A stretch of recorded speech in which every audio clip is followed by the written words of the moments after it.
In this video, I want to show you how to properly put on a new cartridge label while at the same time minimizing air bubbles. You make sure you have your cartridge is nice and clean. There's no adhesive on it. There's no oils on it. You want it nice and clean, nice and dry. You also want it at room temperature. The label itself also should be at room temperature. And as you can see, there's the label here. And we're going to put that on. You're also going to need a soft cloth. We're going to use this to push the label onto the cartridge itself. And the way we're going to start this is you're going to want to turn the label face down, and then you're going to peel part of the backing just back just enough that you can start with a leading edge.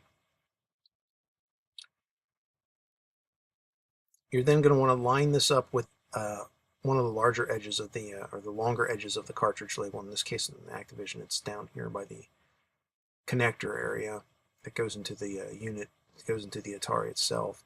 Take some time to line this up because this is a really important part. Because if you get this wrong, it's going to be cockeyed if you don't have it straight. So once you got it straight, you can then push the label down on the edge like that. And then once you get that on, you'll notice you'll take the rag like this, start rubbing it back and forth, and you're going to keep doing that motion as you slowly pull the backing off. This minimizes the bubbles. This keeps pushing the label down at a certain angle that keeps the bubbles from getting trapped under the label. As you get to it, to the edge there, it'll just pull the backing off. Now, make sure you rub that on there just right.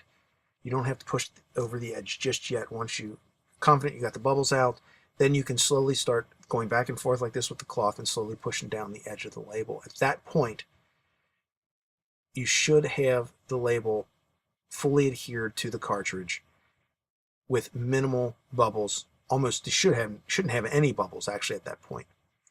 So there you go. That is how I would recommend putting on a new cartridge label onto your 2600 cartridge.